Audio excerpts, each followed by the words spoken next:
Hello, everybody, and welcome back. Good to be with you. So, in the movie Little Big Man, which starred Dustin Hoffman, and you younger people will probably have never heard of it, but it was a big movie quite a long time ago. And in it, there was an Indian, I think, and his name was what? I can't remember. Younger Bear. There we go. His name was Younger Bear, and Younger Bear was a contrary.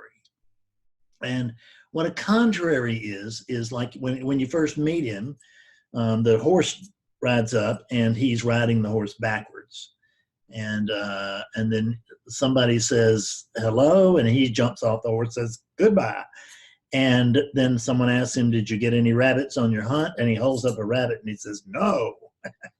So he just does everything backwards. And it turns out that this was actually, there were real contraries in some of the Indian tribes, the Crow and some others. And then there were similar things in yet more tribes. And I don't know what the idea behind it was, or mysticism or whatever it was behind it, but it's a real phenomena. And when I was just happened to be thinking about that today, and when I did, I thought about, well, hell, you don't need Little Big Man. You, Fred, were a contrary. And that's the truth. I was a contrary. I did everything backwards, right? But only for 54 years. No, or 53 years, something like that. Anyway, from 2000, from 1952 until 2006, I was a contrary, and really probably from 2006 to 2009, I was still a bit of a contrary, just not so much. The awakening, the larger awakening occurred here in 2006, and in 2009 really began to stabilize. It took me 3 years. I didn't have a teacher, and I didn't actually begin to stabilize very much until I got a teacher. Thank God for Scott Killaby being there at the time. So when I say I was a contrary, I mean I was the absolute master of resistance. It didn't matter what was going on. It didn't suit me. It didn't matter how much, whatever amount of money I was making was not enough. Whether the number of times that I was having sex, married or single, was not enough. The car that I had was not the right car. I was the master of resistance of this. I resisted everything about this. There was nothing about this that was quite right. There was nothing that met with my full approval, and that no human being met with my full approval, and this one barely met with my marginal approval, and that's the truth. This was the thing that most troubled me, because what I noticed was that it couldn't rise to meet the expectations I had for it. I had a lot of expectations for this thing, and very few of them panned out. I've had that. And I noticed that there is still a tendency for there to be a goal or something. It doesn't actually happen, but I mean, the energy arises where it's like, we could do that, right? And it doesn't mean that I couldn't do that. I'm just telling you that there's an egoic arising which feels very much like I should do that, and there ain't no shoulds. It's just simple. So if you want to know what should be happening here, look around. This is it. This is what should be happening. And if you want to know what is happening, good luck with that, because I don't know what's happening. And I don't know what I am, and I don't know what it is that doesn't know what I am. Do you get that? And I don't know what's going on, because let's look at, if you look at language, I mean, we don't actually need language. You don't. When I say we, I'm referring to you. When I say you, I'm referring to me. In other words, there's just one thing going on, and you're it. I could also say I am it, but wherever I said it, I would be the same being saying I am it. I don't care if my dog could learn to talk and he'd say, I am it. I mean, I know he feels that way, so it wouldn't surprise me if he started talking that way and said, I am it. And he would be right. Whoever says it is right, because there's only one I, and I can't even find that one. I mean, we say there's one I because we talk about oneness, but there's no oneness either. I mean, there's an experience of oneness, and it's great, you know, unless it sucks out loud, it's like it used to for me. And then right now it's in a great phase, and that won't last forever, you know. And as I've been 66, and I look around, I see old men hobbling around and stuff like that, and it gets like, oh God, because, you know, what am I looking at myself in 20 years or 15? I'll be happy to be alive though. In 20 years, well, I guess I would be. I actually can't know. See, so speaking of things that we can't predict, let me tell you that this week I had the strangest thought that crossed my mind. Nothing like this ever crossed my mind before. I was talking with a client, and somehow being paralyzed came up, quadriplegic. And he said, I'd rather be dead than quadriplegic. And I said, yeah, me too. And I said that because that was what I had always said, you know, is that if I was quadriplegic, then I would rather be dead. And now the quadriplegics out there, some of them do feel that way. I know, because I've talked to doctors, but some of you, I'm sure, surely don't. When as soon as I said, yeah, I would too, I backtracked and I said, you know, that's not actually true anymore. I said, if I was quadriplegic, but as long as I could still talk, I said, I could still teach. And I think that this teaching is enough juice to get me by. And it would be enough juice because I would still be relevant and I would still be of service. And I'm not trying to say that any quadriplegic is not of service. We need everybody doing exactly what they're doing. How do we know? Because that's what they're doing. I'm talking about this from a so-called personal perspective. All my life, I had known that if Fred became a quadriplegic, then Fred would get somebody to kill him, or he'd somehow roll off a building top. I don't know. But somewhere and the other, I'd find some way to die. I used to have a doctor that was a client of mine, and she told me that when she was learning, you know, she was a resident and all that kind of stuff in the hospitals, and she had that wing one time with the paraplegics, and she said she had loads of them begging her to kill them. So I don't take this lightly, but when I say that I wouldn't now, I think that that's because there is a little bit less belief in a Fred. And I think there's a little less identification with his body. See, I'm making progress. I mean, you know, hell, it's been 13 years, so you would think I should be making some progress. And it appears that I am. I mean, as little progress as some of you may think I've made, it's mighty progress from if you could compare to where I started. So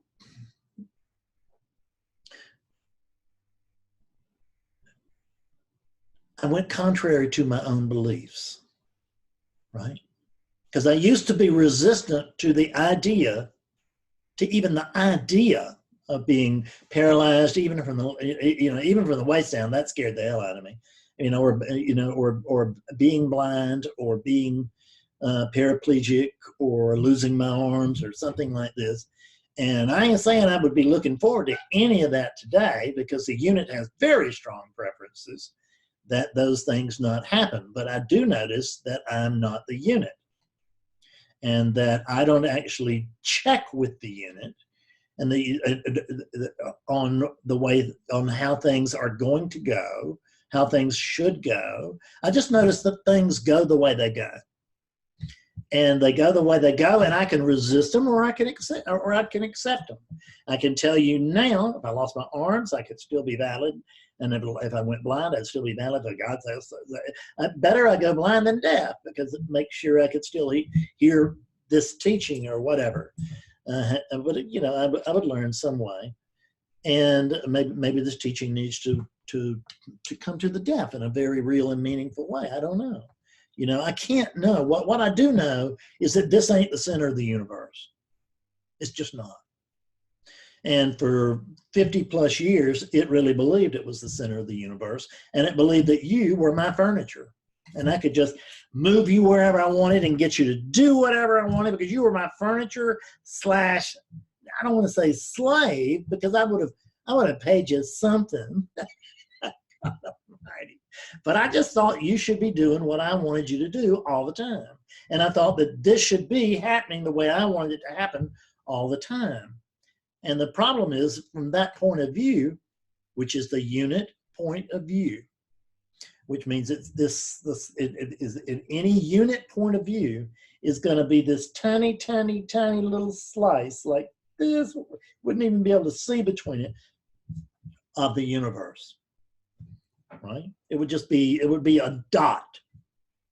It would be a dot on a dot. It'd be a dot on a dot on a dot on a star. I mean, just ridiculously, you know, it's not that I don't count. It's just that I don't count, you know, I don't count any more than my dog. I don't necessarily count. I probably don't count as much as this Buddha. It's very old and very sacred. But you know, I certainly don't count it. I count as much as that Buddha, but I don't count it one lick more. That's the truth, because the Buddha and I are the same thing. That thing that's watching this video and this one that's cutting this video are the same thing. And what's going on here is what's going on here. And that's the end of it. There's no comparison. There's no alternative. There's no but, you know, how about? I'm always trying to get people in sessions to own their answers. But because that's what we do, is we just wishy-washy. Yes, I understand that, but, which means I didn't understand anything you just said, Fred. And it's not, and I understand, and okay, but I understand, but no, that's no good.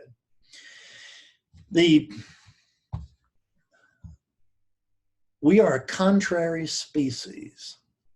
You know, if you notice right now, contrary to just the most basic common sense, we're trying our very hardest to knock ourselves off the planet. Unbelievable. Now, all of us could get together with just the least little bit of agreement, and we could come to terms, and we could perhaps reverse climate change or anything. And I'm not saying that climate change, I don't know how the weather should be. I don't know what the climate should be like. So, I mean, it's fine with me the way it's going, because it's going this way, and I don't want to be resistant to it. But by the same token, awakening and being clear doesn't make me stupid. So I can look at it and I can see that it's highly unskillful action that is taking us to the brink of disaster, and probably, certainly perhaps, into full disaster itself. But I do know that every generation has always thought that the world was just going to hell after them. So I reserve something there, because otherwise I don't want to sound like I know anything, because I don't know anything. I don't know anything at all. I am no smarter than my hero, Socrates, you know, who said he absolutely knew nothing And I get what he was saying, and I get why he said it. And so his whole life was built around asking people questions instead of giving people answers. And my life is actually, this life, the Fredness, is built around asking people questions as well. That's what this teaching is based on. It's about asking you great questions you never thought of in your whole life. But it's not to give you answers, it's to have you come up with the answers yourself. Because if I give you answers just to your true nature, then you'll just go, that Fred Davis will say anything. That Fred Davis will think anything. That Fred Davis will use, read anything and use any kind of source. But me, whatever comes out of this is gospel, baby. So, and with this, it's true. Whatever comes out of here is true, and it's important because, you know why? Because it came out of here, and this is the center of the universe. That's what it thought, and it thought that way for a long, long time. And I know that some of you still believe that, even though you're coming to non-duality to try to unsee that. Let me share something with you. That character, that unit, the body there, that meat, that's what it is. It's meat, and that meat is never going to wake up. It doesn't have the capacity to wake up. Go to the grocery store and go over to the meat counter and look at chicken and fish and beef, and then expect them to wake up. Expect that meat to wake up. That is exactly as wise as expecting this meat to wake up. Meat can't wake up. There's no such thing as that happening. And what you can come to see through non-dual teachings, you will at least come to read it and hear it, and you may come to believe that you are not, that you're not the body, and that you are not, and that a character is just a conceptual being that is just, it's not real, but it's experienced. So it's real enough for me to pay attention to. Not that I'm concerned about it's just that the experience of the character is the divine experience. Seems to me like the divine experience probably worth my paying attention to. So we honor the character, the character's world. We honor relativity, which is exactly what's happening here. Then this is relativity, and something that you know as a Fred only because you know everything else that's not Fred. In the absence of comparison, there is no Fred here. You see that? There just isn't. There's no Fred that stands here on his own. There's nothing that stands on its own. I promise you, there is nothing that stands on its own. So there's no Fred. The meat can't wake up, and there's no Fred. And so Fred can't wake up. So if those two can't wake up, what can come to wake up? Well, I'll tell you, nothing, as long as you're resisting this as it is. Nothing can wake up. Because as long as there's a resisting of what is as it is, then there's somebody that's resisting. And that somebody will never, ever wake up. Now, awakening can hit spontaneously, like out of the blue. There's some famous cases of that. But you can't copy that. They didn't do that. That just happened to some very lucky units. Awakening here, lucky unit. You know what it did? I did deserve this. I was lucky, And if I really look back, I can see I was pretty damn lucky all my life. So it's really less of a surprise that unwarranted, unearned awakening would occur through this unit. It was a lucky unit to begin with. So this is just the lottery for it. And I did not earn this coming in. so I'm kind of trying to earn it as I go now, right? I'm trying to kind of trying to pay back that earning by being willing to do what I did Saturday night, which was I got to bed at 3:15 because I was working on things, the website and behind the scenes stuff with Awakening Clarity. And Betsy woke up at 1:30 and came trotting in, and she came into the study and she said, "Are you okay?" And I said, "Yeah, I'm fine." She said, "Are you coming to bed soon?" And I said, "Yeah, I'll be there pretty soon." It was nearly 2 hours. And that was, I could hardly keep my eyes open. I was so tired. But there was something that made it keep going. You see, I mean, what did I want to do? I wanted to go to bed. What happened was it stayed up. And it was not actually a choice I made, but it felt like a choice at the time. Because it's very, very important that we cooperate with the inevitable. But here's the thing, recognize that what is inevitable is in no way, shape, or form predictable. Just isn't. So this moment is this moment. It's not actually a pattern for necessarily for the next moment. It may be. It very, very often is. But 1 minute a country's at peace and the next minute a country's at war. You know, Britain did that in World War II, where they gave Hitler I can't think what you call ultimatum. And they waited, and they gave him till like noon.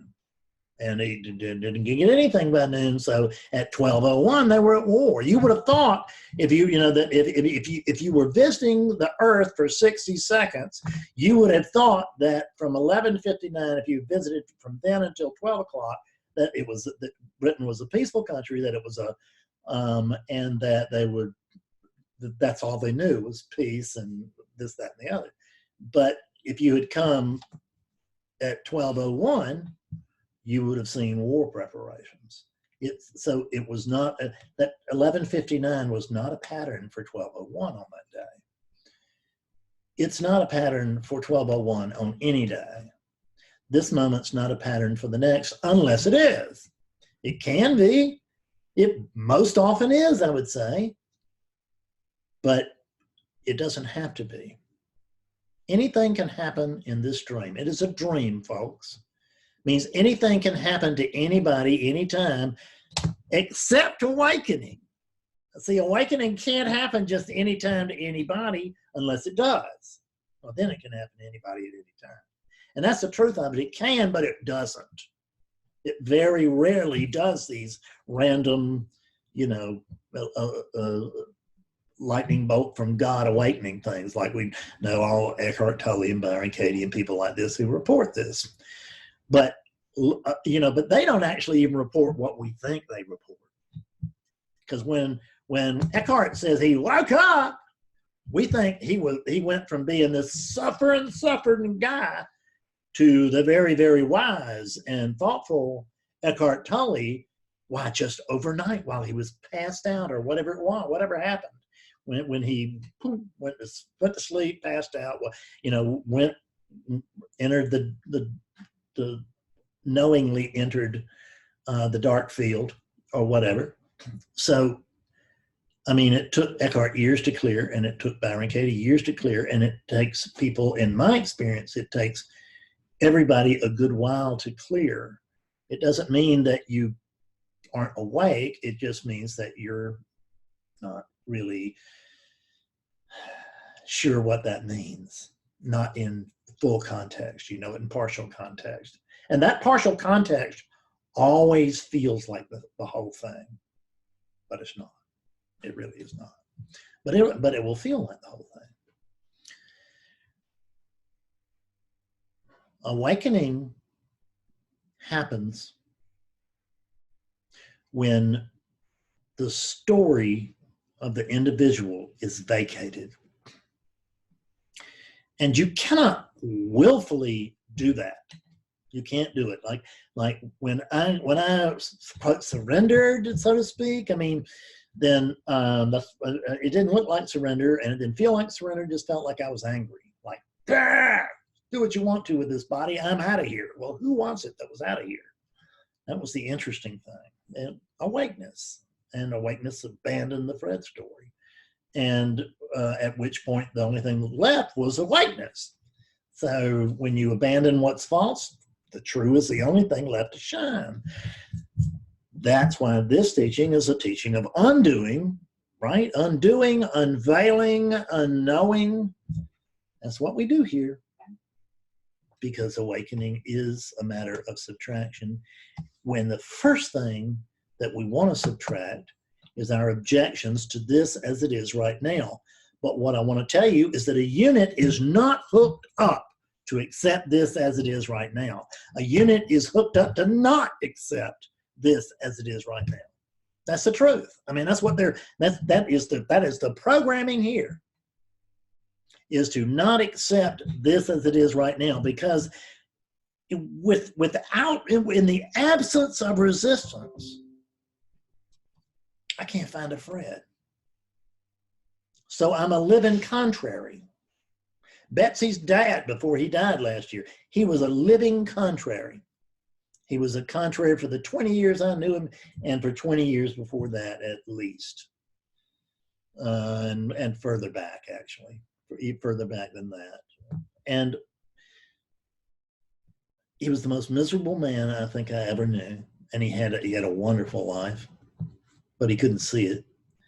He had a wonderful wife, and he had great kids until he ruined them. This is what being contrary does.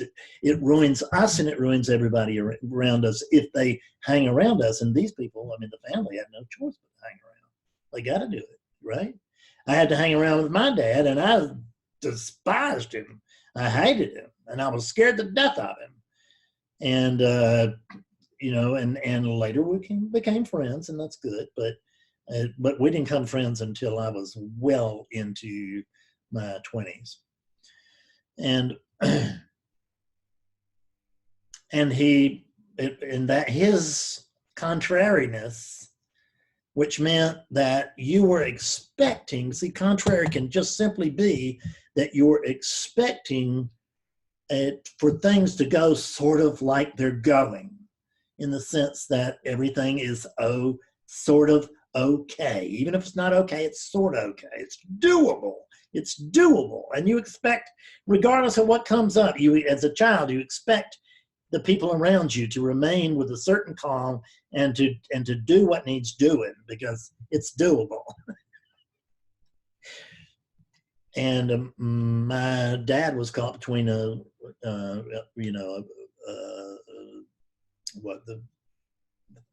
stove and the kettle, whatever. I mean, he had his back up against the wall. That's what the hell I'm trying to say, coming up with all other kinds of aphorisms or attempted aphorisms. So,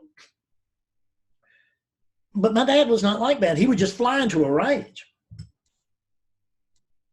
And he could do things to you physically when he did that, right? And he was a big, strong man. He was 6'2" and very strong, much stronger than I ever have been in my life. I mean, much, much more.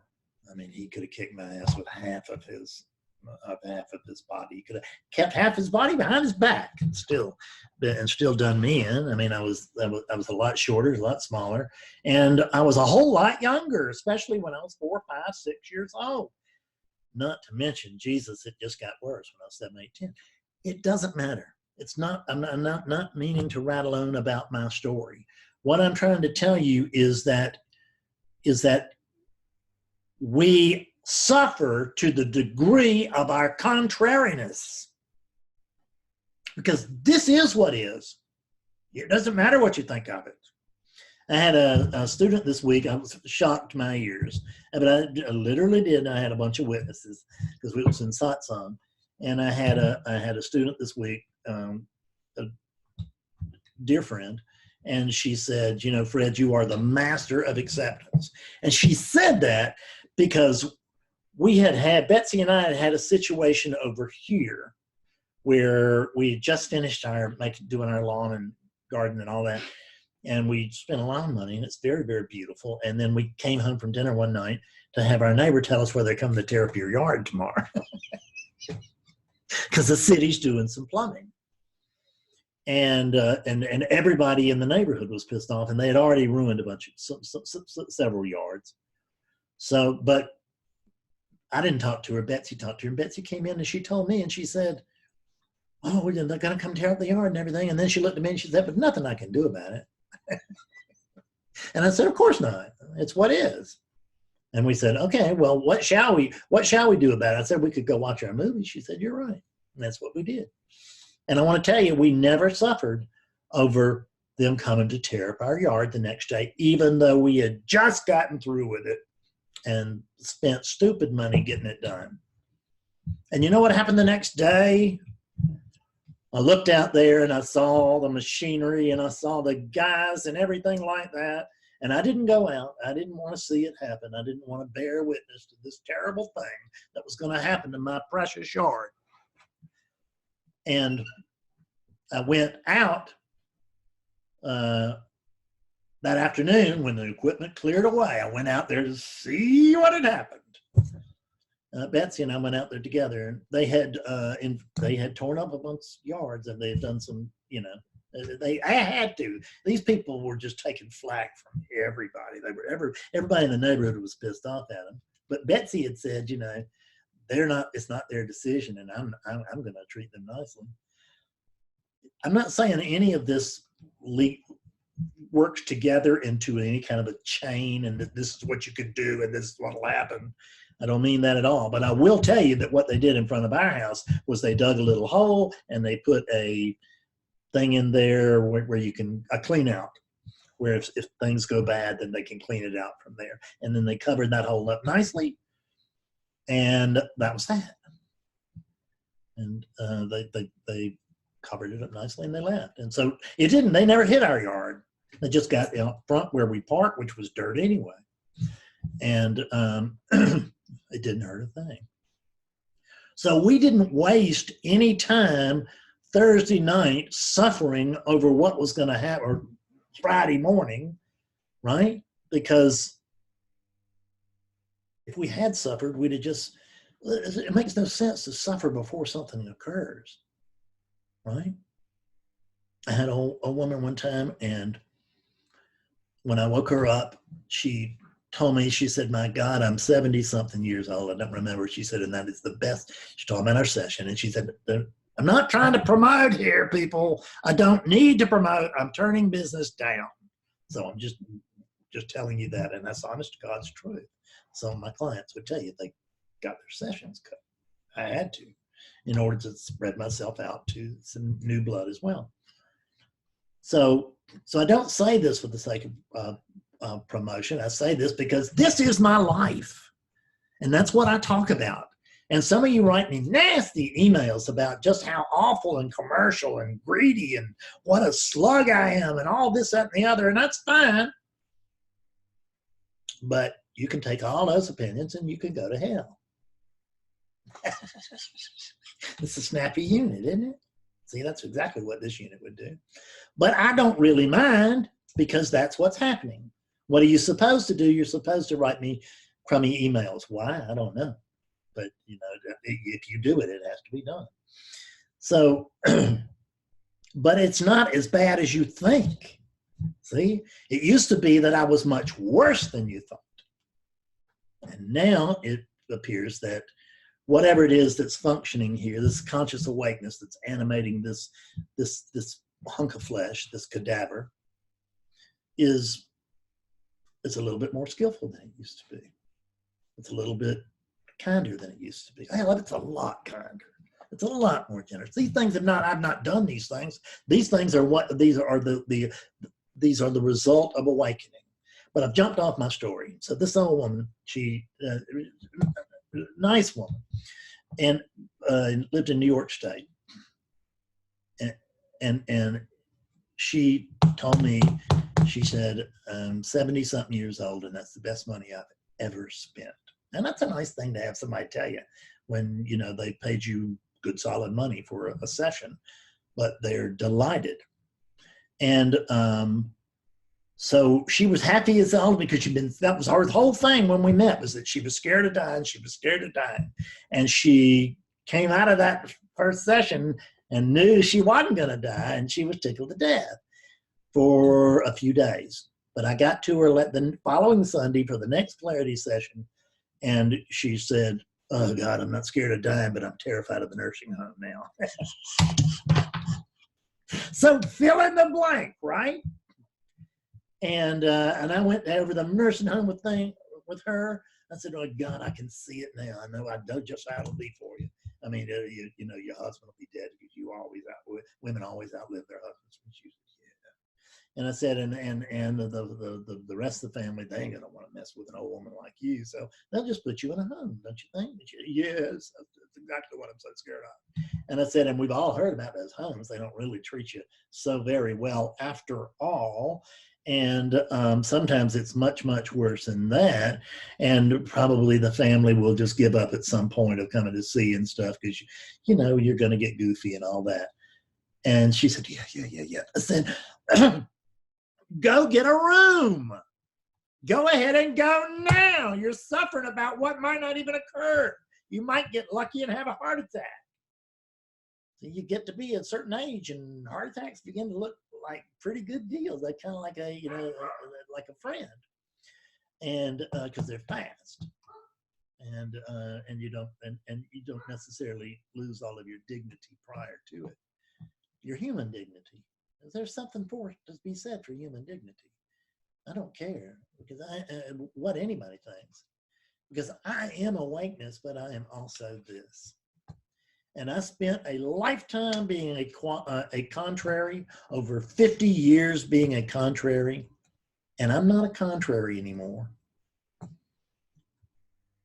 I'm not. There's no payoff at all. There's nothing in it for you. I don't want to preach acceptance. I just want to preach don't be a contrary. Okay? That's the key. Contrariness is suffering. And I'll see you later. Thanks for dropping by.